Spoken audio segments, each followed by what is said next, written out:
Jody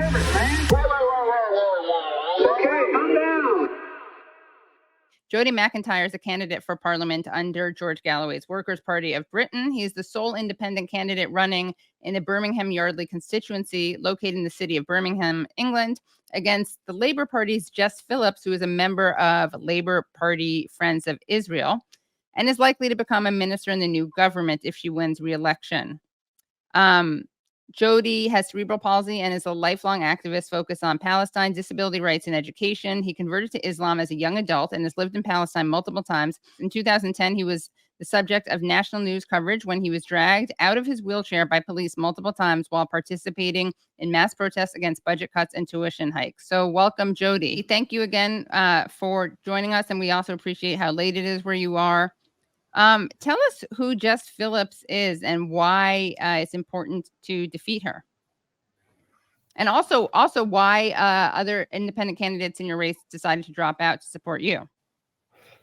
Well, to answer your second question first, I think it was quite clear, or becoming clear at the time, that I was the only credible candidate with a realistic chance of unseating Labour in Birmingham Yardley, which is, of course, no mean feat in any constituency. Not only that, but I would say that it's now becoming clear to even the other major parties that Birmingham Yardley is becoming a two-horse race between me and Labour. In terms of the Labour candidate, as you mentioned in your introduction, she is a parliamentary supporter of Labour Friends of Israel, which is a pro-Israeli lobby group within the Labour Party, which is they won't reveal who funds them, and they seem to have an increasing influence and sway over the Labour Party as a whole, which is, of course, very concerning. Now, Jess Phillips has tried to kind of wash over this fact or avoid this fact. I believe she once referred to someone asking about it. She said, "Oh, you've seen my name on the list." Well, yes, but the list is a list of parliamentary supporters of Labour Friends of Israel. The fact is that what was once seen as a means of rising to the highest echelons within the Labour Party is now very embarrassing and very awkward for Labour candidates in certain constituencies. Birmingham Yardley has to be one of the most pro-Palestinian constituencies in the country.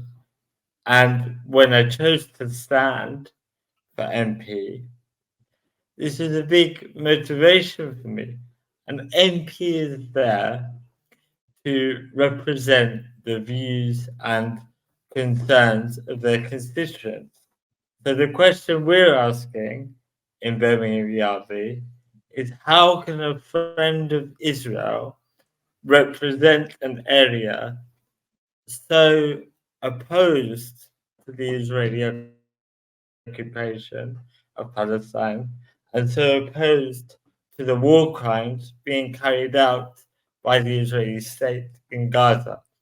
So it's becoming clear to everyone. It's becoming clear to the bookmakers, the pollsters, everyone, that it's me or Labour in Birmingham Yardley.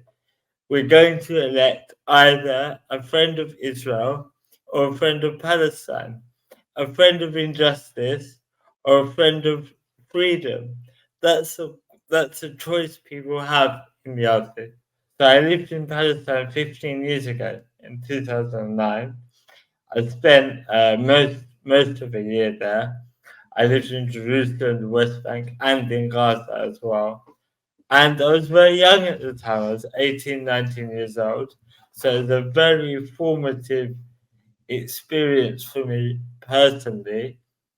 And I always say that I think there's many aspects of the occupation of Palestine that can't fully be understood or maybe even believed without witnessing it firsthand.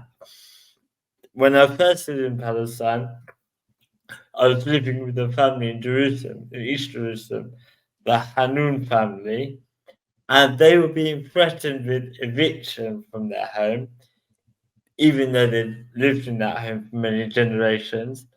And what happened was, whilst I was living with them, one morning, 200 Israeli police officers arrived. They cordoned off the entire neighborhood, and then in the early hours of the morning, they smashed through the front windows of the house. They dragged myself and the family out of the house, and within 30 to 40 minutes, there was a British family, a British Jewish family with British passports and British accents moving into the house. They removed the family's possessions, including the fridge. I remember the fridge, their clothes, everything they owned, and they left everything in the street. And I remember looking up, and this settlers, one of their children, was standing on the roof, and he had a prayer book in one hand, and a gun in the other hand. This is a child. So things like that are very difficult to believe unless you see them. And when they do things like this in Palestine, they don't need any justification. They just do it because they can.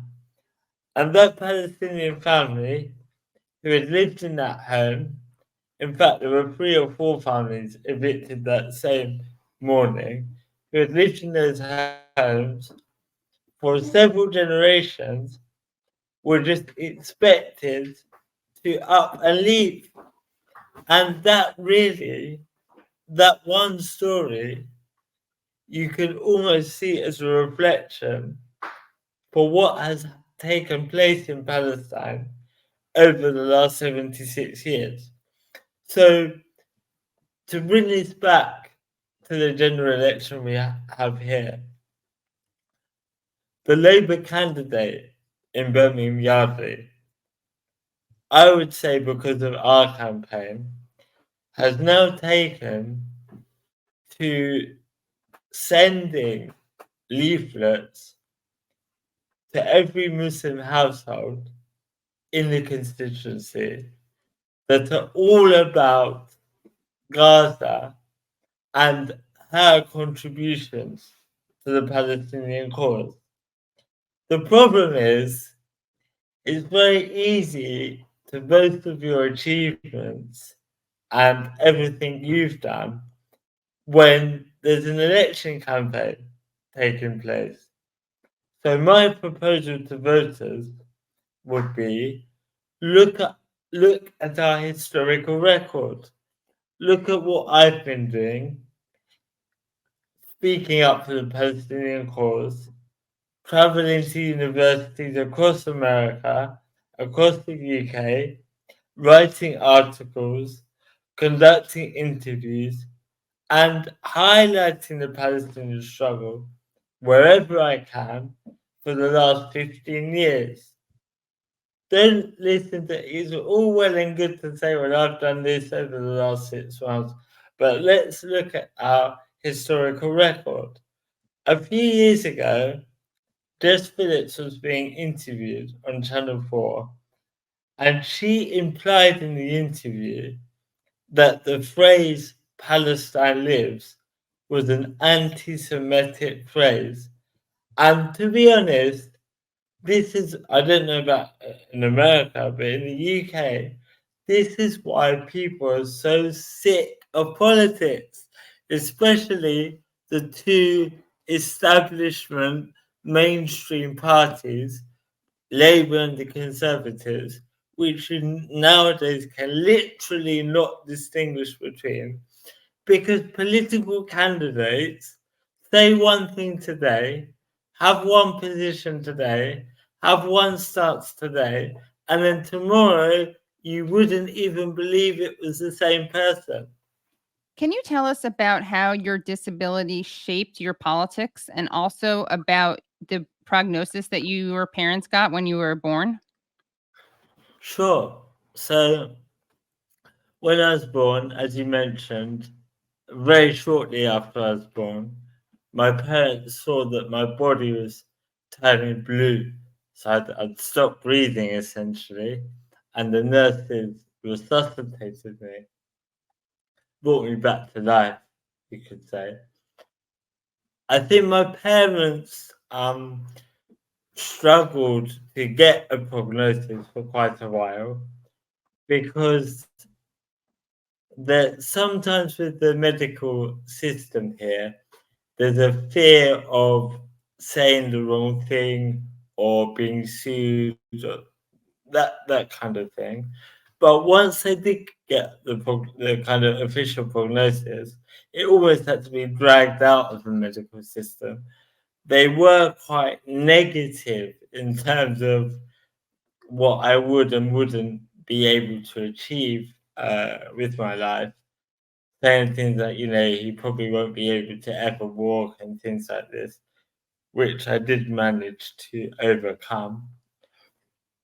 In terms of, what I'd say is having a disability, it makes you know what it's like to struggle. And there's a lot of experiences I've had as a young person that people don't believe. I was saying to someone today, when I was a teenager, I used to get the bus to school in the morning, and maybe 8 out of 10 buses wouldn't stop because the driver didn't want to take the extra 30 seconds or 40 seconds it would take to put out the ramp for my wheelchair. A lot of people just literally don't believe, how could that happen, or how could they get away with it?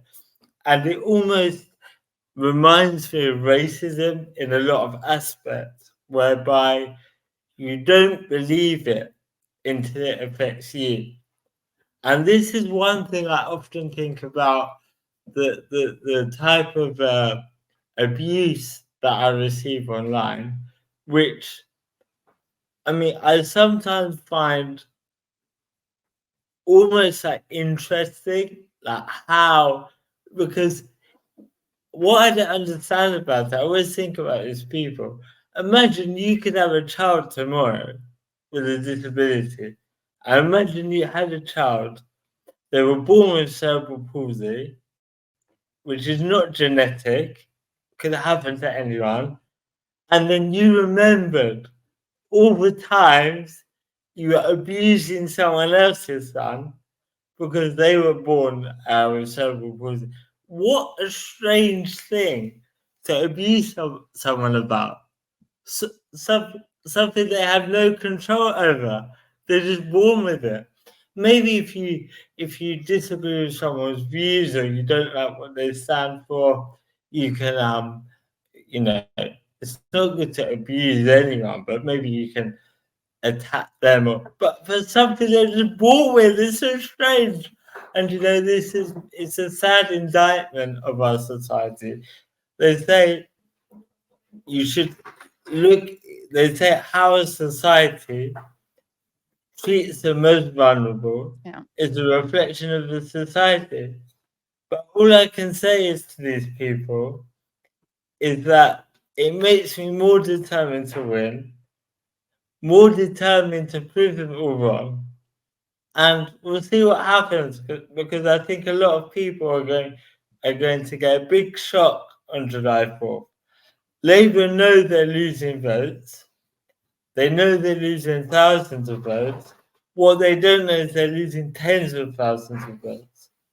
And that's a reality they're going to have to wake up with on July 5th. Several months ago, a senior Labour source was asked about the fact that Muslim voters who had voted for Labour for decades and decades were now abandoning the party primarily because of their stance on Gaza, but also because of their stance on Kashmir and a range of local issues as well. And the Labour source said, "We're shaking off the fleas." He referred to Muslim voters as fleas. He said, "We're shaking off the fleas." But we think that on July 4th, the fleas are going to come back to bite.